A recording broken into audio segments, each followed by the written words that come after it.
A continuación es el turno de María José Torres, jefa del Servicio de Alergología, para hablarnos de la integración de la investigación en la práctica clínica como clave en la atención del paciente de alergia.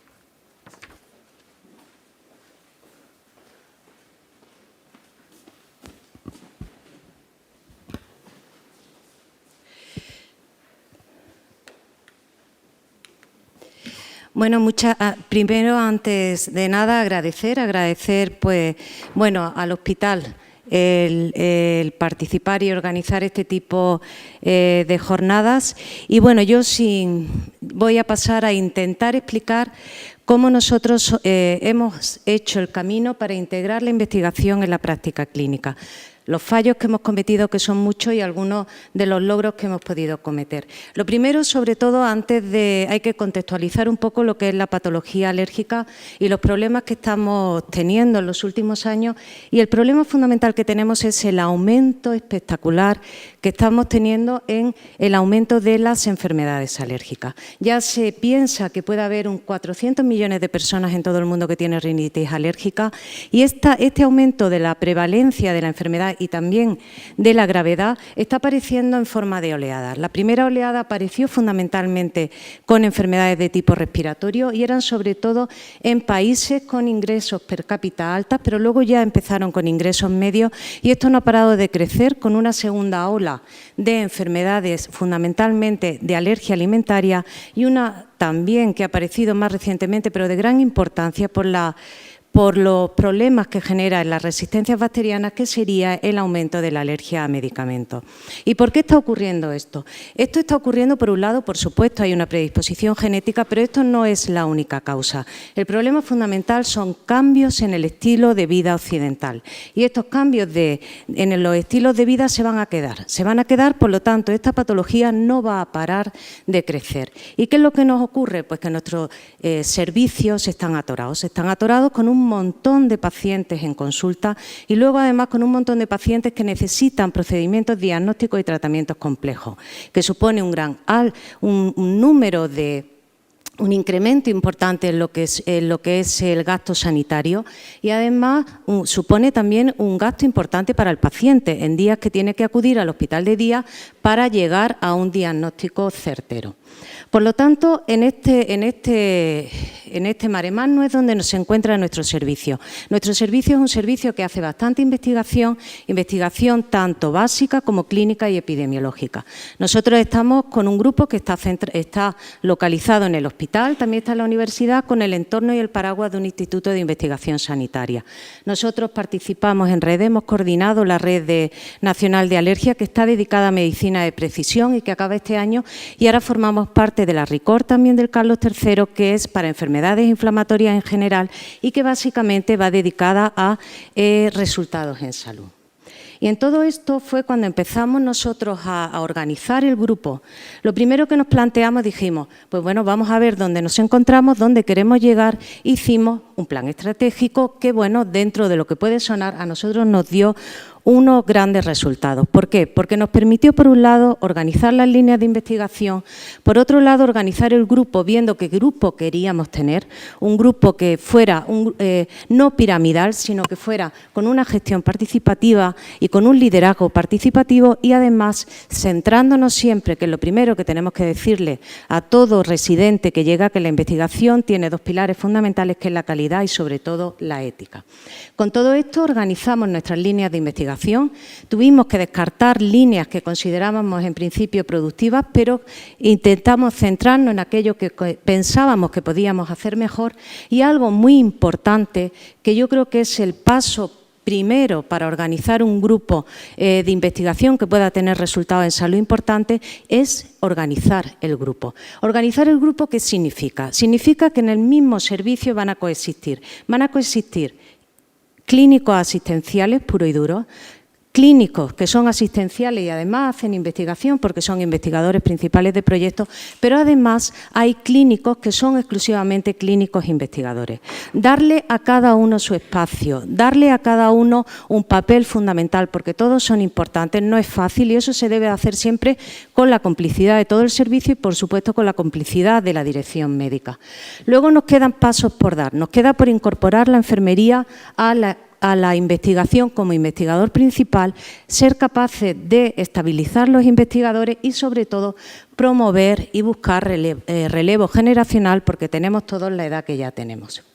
Una vez que hicimos este plan, en plena pandemia volvió y tuvimos que reanalizar el grupo y qué era lo que queríamos hacer. Y entonces ya lo que nos quedó claro era que teníamos que posicionarnos en la sociedad. Teníamos que centrar al paciente como el objetivo de nuestra investigación y además teníamos que tener presencia en instituciones. Por ejemplo, nosotros como alergólogos tenemos que ayudar al ayuntamiento al diseño, por ejemplo, de los jardines de nuestra ciudad, porque van a tener un impacto brutal en las alergias respiratorias que van a tener nuestros pacientes.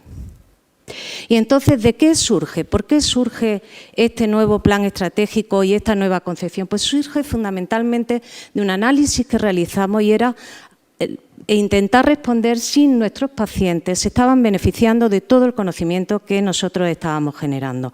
Y la respuesta no pudo ser más deprimente y la respuesta claramente fue que no.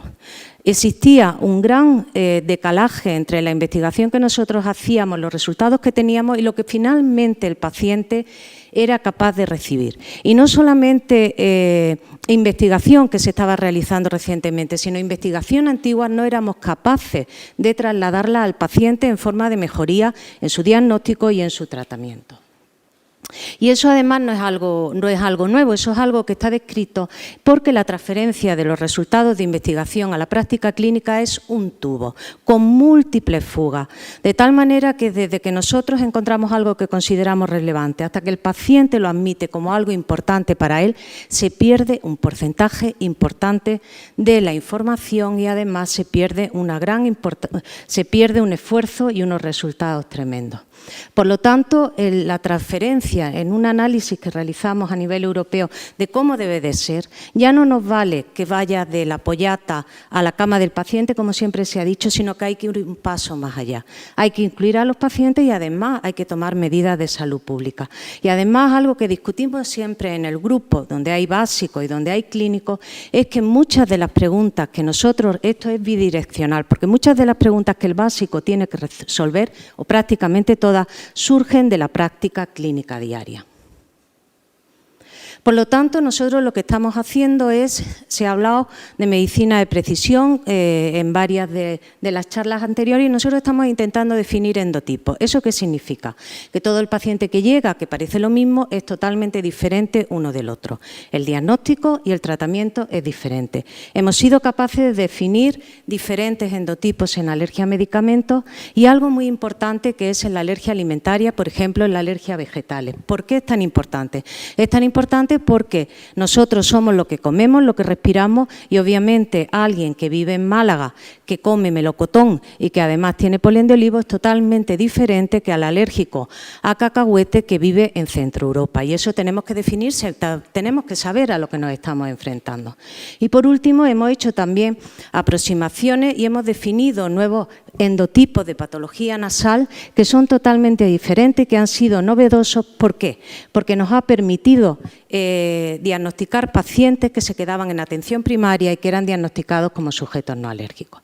Por lo tanto, nosotros definimos endotipos de medicina de precisión, estamos intentando hacer diagnósticos innovadores, por ejemplo, estamos intentando hacer diagnósticos utilizando nanopartículas para alergia a betalactámicos, hemos hecho además, estamos intentando trabajar con los ingenieros y entendernos, lo cual no es fácil. Y hemos creado una spin-off donde han invertido además capital riesgo para el diagnóstico de alergia a fármaco utilizando fluídica y además también hemos trabajado con los ingenieros haciendo fluídica para el diagnóstico de alergia alimentaria, con unos aparatitos que van a estar colocados en cualquier sitio, pueden estar en atención primaria y con una muestra de sangre el paciente se pueda diagnosticar sin acudir a la consulta. Y por último, también estamos haciendo aproximaciones para un tratamiento específico usando prebióticos, que estamos abriendo el ciego ahora y estamos obteniendo grandes resultados para mejorar la alergia alimentaria, y también utilizando nanopartículas para el diagnóstico, para el tratamiento de alergia a alimentos vegetales. Pero todo esto no serviría para nada si no hiciéramos guías de práctica clínica. Todo esto se debe de recopilar en guías, que son las que nosotros además tenemos que implementar en nuestro servicio. Y a eso es lo que estamos dedicando el esfuerzo enorme. Estos son guías internacionales, que muchas de ellas están lideradas por el jefe de servicio y la jefa de sección. ¿Por qué? Porque lo que intentamos es tener el compromiso de que luego se pueda beneficiar nuestros pacientes de todas estas guías que estamos elaborando. Estamos desarrollando patentes. De hecho, el reactivo que se utiliza para el diagnóstico de alergia a penicilina a nivel mundial es un reactivo que es una patente del hospital, que está licenciada por la industria. Estamos intentando hacer ensayos clínicos en fase temprana, y algo que es fundamental, que pensamos que se trata del futuro, es realizar estudios en vida real. Tenemos que hacer cohortes de pacientes y seguirla, porque esa es sin duda el gran conocimiento que se genera en nuestros hospitales.